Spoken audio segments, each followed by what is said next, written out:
नाज़रीन आदाब, खास बात में आपका खैर मकदम है। मैं हूं सैयद अहमद जीलानी। सबसे पहले नजर सुर्खियों पर। अलीगढ़ मुस्लिम यूनिवर्सिटी के अक़लियती किरदार के मामले पर हुकूमत के मौक़िफ़ में तब्दीली, अक़लियतों में पाई जा रही है बेचैनी। मगरबी बंगाल के मालदा में हालिया पुरतशद्दुद वाक़यात, जांच के लिए मरकजी हुकूमत रवाना करेगी टीम। गुलकार गुलाम अली का कोलकाता में गजल प्रोग्राम, मगरबी बंगाल की वज़ीर आला ममता बनर्जी ने भी की शिरकत। सूर्य नमस्कार प्रोग्राम में शिरकत के लिए मुस्लिम तलबा पर दबाव। भोपाल में मुस्लिम कोऑर्डिनेशन कमेटी ने मामले को अदालत से रुजू करने का किया फैसला।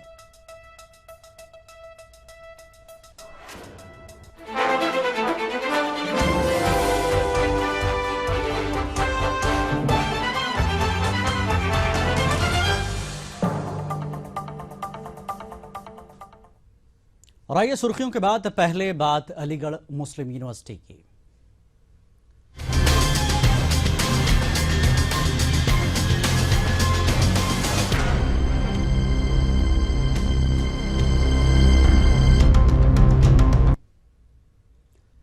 अलीगढ़ मुस्लिम यूनिवर्सिटी के अक़लियती किरदार के मामले पर गुज़श्ता रोज सुप्रीम कोर्ट में हुई समाअत के दौरान मरकजी हुकूमत की तरफ से अपील को वापस लेने पर अलीग बरादरी में सख्त बेचैनी देखी जा रही है। जहां लोग इसे एक सोची समझी साजिश करार दे रहे हैं, वहीं तरह तरह के सवालात भी खड़े हो रहे हैं कि आखिर इस तरह हुकूमत का मौक़िफ़ कैसे तब्दील हो सकता है। अलीगढ़ मुस्लिम यूनिवर्सिटी के अक़लियती किरदार के तई मोदी हुकूमत का नजरिया उस वक्त सामने आया जब अटॉर्नी जनरल मुकुल रोहतगी ने समाअत के दौरान हुकूमत की तरफ से दाखिल की गई पिटीशन को वापस लेने की बात कही और इलाहाबाद हाई कोर्ट की जानिब से यूनिवर्सिटी के खिलाफ सुनाए गए फैसले को जायज करार दिया। हालांकि बीजेपी की जानिब से लिया गया ये फैसला हैरत अंगेज नहीं है, क्योंकि एएमयू अक़लियती किरदार के मसले पर उनका मौक़िफ़ पहले से ही वाज़ेह था। लेकिन अब सवाल यह है कि क्या हुकूमत अपना मौक़िफ़ अचानक इस तरह तब्दील कर सकती है। अलीगढ़ मुस्लिम यूनिवर्सिटी के तर्जुमान डॉक्टर राहत अबरार ने पूरे मामले पर एएमयू का मौक़िफ़ पेश किया। वहीं केस के एक फरीक ने एएमयू ओल्ड बॉयज एसोसिएशन के जनरल सेक्रेटरी सैयद साजिद हसन जानी ने भी अपनी बात रखी। यही कहूँगा कि बहुत अफसोसनाक है, क्योंकि जब पिछली दफ़ा सरकार ने मुकदमा जब कायम हुआ तो यूनियन गवर्नमेंट की तरफ से हुआ था तो उन्होंने अपना ये माना था कि ये यूनिवर्सिटी माइनॉरिटी यूनिवर्सिटी है और 1981 का जो थर्ड अमेंडमेंट एक्ट है वो पार्लियामेंट के लोकसभा और राज्यसभा दोनों से पास है।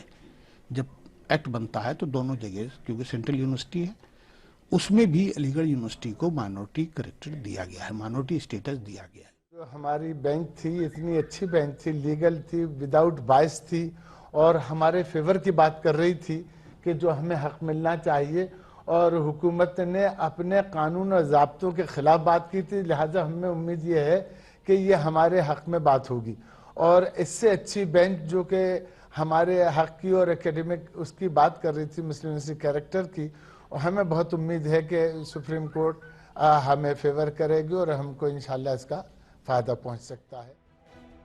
मरकजी हुकूमत के इस यू टर्न ने अलीग बरादरी को एक बार फिर से सोचने पर मजबूर कर दिया है। साथ ही कहा जा रहा है कि हुकूमत के मौक़िफ़ का सुप्रीम कोर्ट के फैसले पर कोई असर नहीं पड़ेगा। बीजेपी का स्टैंड तो from very first day clear था कि वो अलीगढ़ यूनिवर्सिटी को माइनॉरिटी नहीं मानती है, तो इसमें कोई सरप्राइज की बात नहीं है, कोई शॉक की बात नहीं है। वो आरएसएस का अपना पुराना स्टैंड है, वो स्टैंड पे कायम है इसमें। लेकिन उनके स्टैंड से मैंने आपको बताया कि उनके स्टैंड से सुप्रीम कोर्ट के फैसले में कोई फर्क नहीं पड़ने वाला। जो हुआ ये तो बहुत ही गलत हुआ है और बहुत हम लोगों को इससे अफसोस भी हुआ, तकलीफ भी हुई, दोनों बातें हुई। इसलिए गवर्नमेंट का एक स्टैंड हम समझ रहे थे, गवर्नमेंट का स्टैंड इससे नहीं बदलता रहे कौन सी सरकार पावर में है, कौन सी सरकार पावर में है। अगर उससे स्टैंड बदलने लगे तो फिर तो हिंदुस्तान का इंटरनेशनल फोरम के अंदर भी जितने फोरम हैं उसमें भी प्रॉब्लम खड़ी हो जाएगी। इससे सरकार की नीति इतनी तेजी से नहीं बदलती। इसी दौरान मारूफ मौर्रिख प्रोफेसर इरफान हबीब ने भी ये कहकर नई बहस का आगाज कर दिया है कि हुकूमत के ज़ेर इंतजाम इदारे अक़लियती इदारे कैसे हो सकते हैं। अटॉर्नी जनरल ने क्या अपने आर्ग्यूमेंट्स दिए, लेकिन ये माइनॉरिटी कैरेक्टर का सवाल नहीं है, माइनॉरिटी इंस्टीट्यूशन का सवाल है जो संविधान में है, हमारे कॉन्स्टिट्यूशन में। तो गवर्नमेंट की पहले राय ये थी कि इसे ये माइनॉरिटी इंस्टीट्यूशन नहीं है, इसका माइनॉरिटी कैरेक्टर है, लेकिन संविधान के तहत ये नहीं है। फिर ये राय शायद उनकी बनी कि है, अब गवर्नमेंट पुरानी राय पे चली गई है कि ये माइनॉरिटी इंस्टीट्यूशन नहीं है संविधान पे। हुकूमत के ज़ेरे इंतजाम चलने वाले इदारों को अक़लियती मौक़िफ़ हासिल होगा या नहीं, ये तो अब सुप्रीम कोर्ट को ही तय करना है। इस केस की आइंदा समाअत 4 अप्रैल को मुकर्रर है। अलीगढ़ से मोहम्मद कामरान की रिपोर्ट। अलीगढ़ मुस्लिम यूनिवर्सिटी के अक़लियती किरदार के मामले में हुकूमत की तरफ से अदालत में यू टर्न का मामला अब तूल पकड़ता जा रहा है। इस मामले में जहां मुस्लिम दानिश्वर हुकूमत की मंशा पर सवाल उठा रहे हैं, वहीं समाजी कारकुन शहजाद पूनावाला ने इस मामले में एक दरख्वास्त सदर जमहूरिया प्रणब मुखर्जी को भेजी है और इस मामले में कानूनी इकदाम करने की गुजारिश की है। शहजाद ने सवाल उठाया कि जब गुज़श्ता हुकूमत ने कोर्ट में कहा था कि AMU के अक़लियती इदारा होने से इन्हें कोई एतराज नहीं, तो फिर मौजूदा हुकूमत किस तरह इससे इनकार कर सकती है।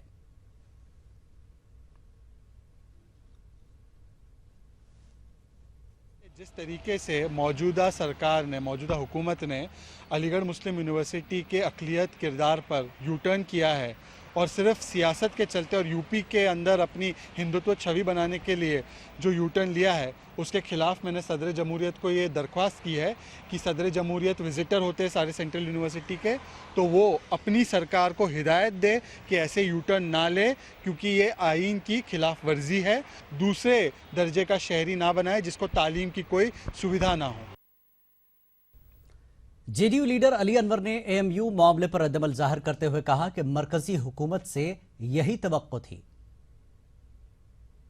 मुस्लिम यूनिवर्सिटी अक़लियती इदारा मुसलमानों ने ही उसको बनाया, उनकी इमदाद से, उनके ज़मीन देने से, उनके पैसा देने से सब कुछ बना, लंबे समय से चला आ रहा है। अब ये तो कुछ ऐसा लूप होल्स पिछली सरकार में रह गया था जिसका ये फ़ायदा उठा करके ये, और इनका तो वही तरीका ही है कि कोई विवाद छोड़ करके, छेड़ करके और फ़ायदा उठाया जाए, तनाव पैदा किया जाए। तो अगर ये सब करेंगे तो इसका मतलब ये है कि दिल्ली की हार से, बिहार की हार से ये कुछ सबक नहीं सीखा। हालांकि मैं कहना चाहता हूँ कि ये सब मुद्दे उठा करके ये अपने लिए और परेशानी मोलेंगे, देश के लिए परेशानी मोलेंगे, इनको कुछ फ़ायदा नहीं होने वाला है इन सब चीज़ों से। और खबर मगरबी बंगाल से। मगरबी बंगाल के मालदा में हालिया पुरतशद्दुद वाक़यात की जांच के लिए मरकजी हुकूमत एक टीम रवाना करेगी। मरकजी टीम हालिया वाक़यात के हक़ाइक़ का पता चलाएगी। ज़राए के मुताबिक जांच टीम इन इल्ज़ामात का भी जायजा लेगी जिसमें सियासी कारकुनों और अवामी नुमाइंदों के मुलविस होने की बात कही गई है। इसमें इदारे शरिया के रूल की भी जांच होगी। इस दौरान बीजेपी के एक वफ्द ने मरकजी वजीर दाखिला राजनाथ सिंह से मुलाकात करते हुए मामले की आला सतह की जांच का मुतालबा किया। खास बात में वक्त है एक ब्रेक का। ब्रेक के बाद जल्द लौटेंगे।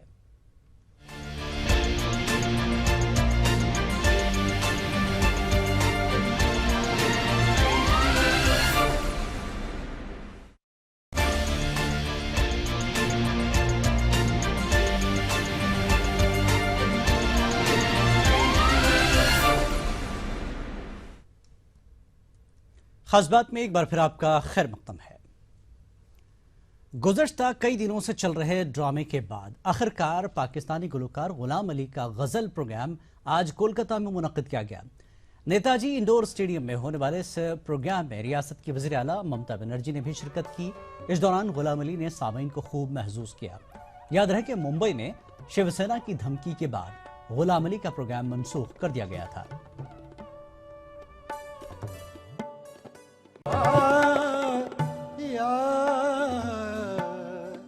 याद पिया के आए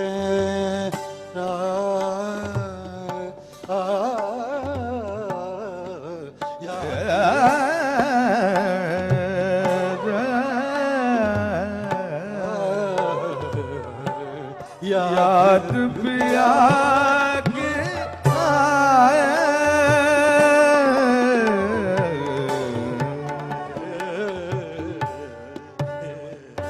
शुक्रिया। नाज़रीन, गुलाम अली के प्रोग्राम के दौरान हमारी कोलकाता की नुमाइंदा शबाना एजाज ने तफसीलात फराहम की। आइए देखते हैं। शिवसेना की मुखालफत के बाद कोलकाता में पहली बार गुलाम अली अपना प्रोग्राम पेश कर रहे हैं। कोलकाता में गुलाम अली की आमद से ही यहाँ के संगीत प्रेमियों में जोश व खरोश देखा जा रहा है। आप देख सकते हैं नेताजी इंडोर स्टेडियम, जहाँ गुलाम अली अपना प्रोग्राम पेश कर रहे हैं, वो लोगों से खचाखच भरा है। और न सिर्फ आम लोग बल्कि वज़ीर आला ममता बनर्जी समेत कई वज़रा और बॉलीवुड के भी कई बड़े चेहरे इस प्रोग्राम में देखे जा रहे हैं, जो गुलाम अली को सुनने के लिए आए हैं। तृणमूल लीडरान का दावा है कि गुलाम अली को कोलकाता बुलाकर ममता बनर्जी ने अपनी अक़लियत नवाजी, अपनी उर्दू नवाजी के साथ साथ फिरका वाराना हमआहंगी को मजबूत बनाने की एक बड़ी पहल की है, जबकि अपोजिशन जमातों ने इस प्रोग्राम को सियासत का हिस्सा बताया है। बहरहाल गुलाम अली ने आज के अपने इस प्रोग्राम से लोगों को अपना हमनवा तो बनाया। अब देखना यह है कि लोगों की ये बेताबी, लोगों की ये दीवानगी और ममता बनर्जी की फिरका वाराना हमआहंगी को मजबूत बनाने की ये कोशिश। All India Muslim personal law board के सदर मौलाना सैयद मोहम्मद राबे हसनी नदवी अपने अहम दौरे पर भटकल पहुंचे हैं। मौलाना यहाँ मुख्तलिफ तालीमी और इस्लाही इजलास में शिरकत करेंगे। मौलाना बुध की सुबह अमायदीन शहर के साथ खास मुलाकात करके मुल्की व मिली हालात पर तबादला ख्याल करेंगे। ख्याल है कि मौलाना की आमद के पेश नज़र भटकल में काफ़ी हलचल देखी जा रही है।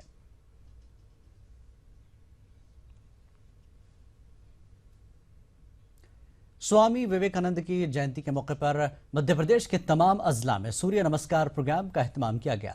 भोपाल के बाबे आली ग्राउंड में भी सूर्य नमस्कार प्रोग्राम का एहतमाम किया गया। बाबे आली ग्राउंड में मुनक्कदा प्रोग्राम में मध्य प्रदेश के वजीर बराए स्कूल एजुकेशन पारस जैन ने भी शिरकत की।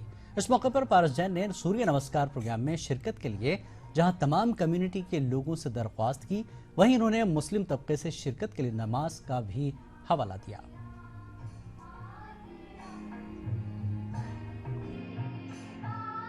कि आप जैसे अल्पसंख्यक समाज के लोग नमाज पढ़ते हैं। नमाज में क्या है?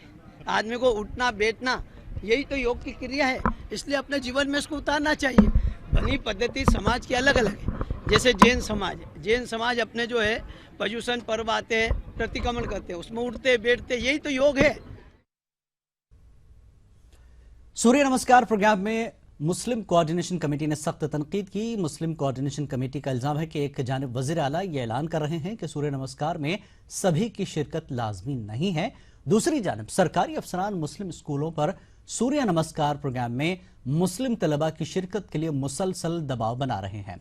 इस मामले पर मुस्लिम कोऑर्डिनेशन कमेटी के सेक्रेटरी मसूद खान से हमारे नुमाइंदे ने बातचीत की। नाज़रीन, आज स्वामी विवेकानंद की जयंती और इस जयंती को मध्य प्रदेश में बड़ी धूमधाम से मनाया गया। मध्य प्रदेश के तमाम अजला में सूर्य नमस्कार का एहतमाम किया गया। सूर्य नमस्कार के एहतमाम को लेकर हमें देखते हैं कि मुस्लिम तंजीमों पर, मुस्लिम स्कूलों पर, मुस्लिम बच्चों पर, हालांकि हुकूमत ये बार बार कहती रही है कि यह ऐच्छिक है, अदालत का भी यही फैसला रहा है, उसके बावजूद भी सरकारी मशीनरी का इस्तेमाल किया गया। इस पर बातचीत करने के लिए हमारे साथ मुस्लिम कोऑर्डिनेशन कमेटी के सेक्रेटरी मसूद खान साहब मौजूद। आइए उनसे जानते हैं कि मसूद साहब, आज सूर्य नमस्कार का एहतमाम किया गया तो किन मुश्किलात से गुजरना पड़ा आपको?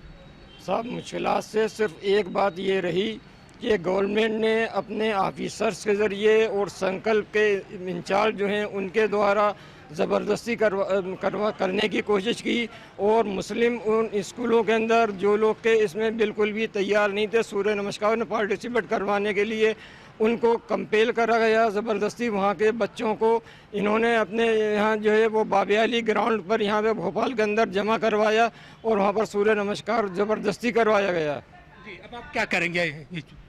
हम जो है अब हमारे पास सिर्फ रास्ता एक कोर्ट जाने का है। हम इनके ख़िलाफ़ कि ये हम कोर्ट जाएंगे कि ये सेकुलर किरदार जो है भारत का वो ख़त्म करना चाहते हैं और दोनों धड़ों के अंदर समाज के जो है दूरियां पैदा करवाना चाहते हैं। देखते हैं कि मसूद खान ने कोऑर्डिनेशन कमेटी के जरिए जो उनकी तहरीक है वो जारी रहेगी और इस तरह से वो कह रहे हैं कि कोऑर्डिनेशन कमेटी जो है तमाम डाटा को मध्य प्रदेश में जमा करेगी, उसके बाद कोर्ट में जाएगी ताकि हुकूमत की जो छवि है उसके सामने लाया जा सके और यही नहीं, हिंदुस्तान का जो सेकुलर कैरेक्टर है उसको बहाल किया जा सके। कैमरामैन दीपक के साथ मेहताब आलम, ETV न्यूज़, भोपाल। खास बात का सिलसिला जारी रहेगा एक ब्रेक के बाद।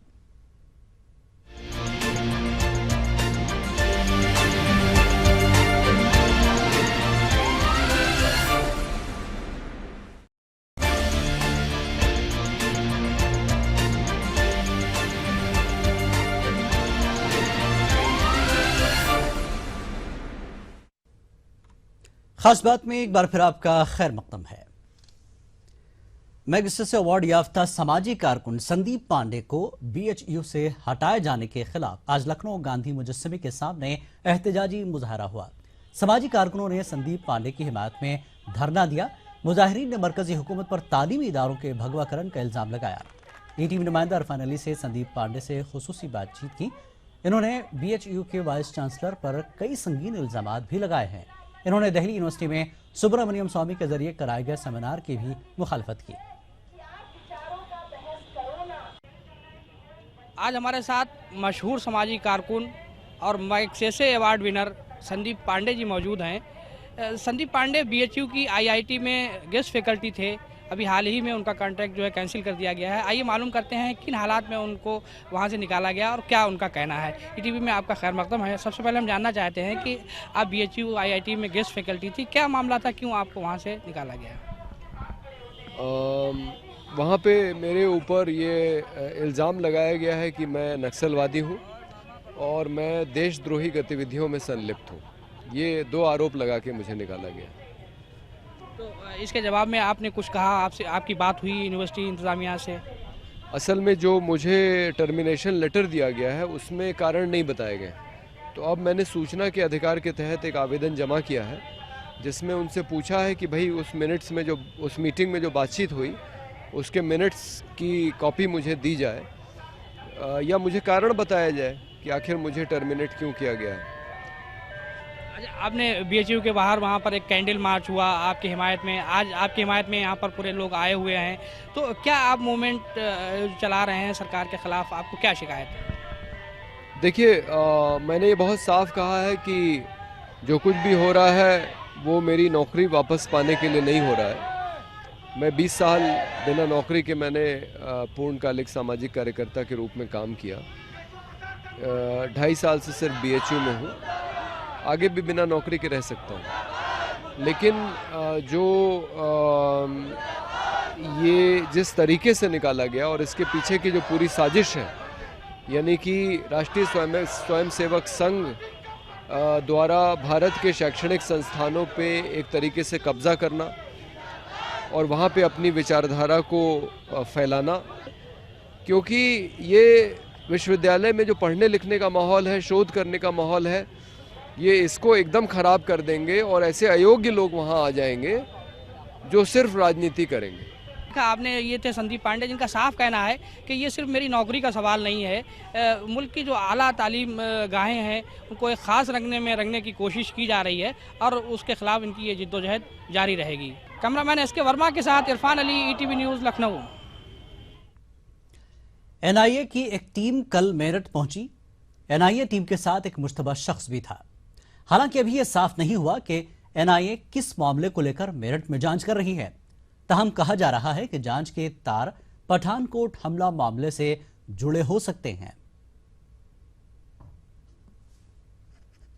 प्रशांत कुमार थे जो कि यूपी कैडर के हैं। उन्होंने मुझसे सवेरे रिक्वेस्ट किया था कि एक टीम आ रही है इनकी भुवनेश्वर से और वो किसी एक्यूज को लेकर के आ रहे हैं। संभवतः वो उसने यहाँ पर 1-2 जगह पे काम भी किया था, फैक्ट्री में काम किया था, किसी ढाबे वगैरह पे काम किया था। तो उसके लिए वो हमसे लोकल सपोर्ट मांग रहे थे कि कोई आदमी हमें लोकल गाइड टाइप का मिल जाए जो कि हम वेरीफाई कर सकें उसके द्वारा बताई हुई बातें। इतनी बात हुई थी, बट क्या क्रक्स था उसका, क्या इन्वेस्टिगेशन था, इस पर उन्होंने कोई बात नहीं। बिहार में हुकूमत अक़लियतों की तरक्की के लिए कई तरह के काम करने की कोशिश कर रही है।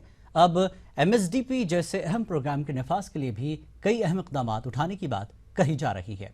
आप देखिए तफसीलात। मुझे दीजिए इजाज़त। आदाब।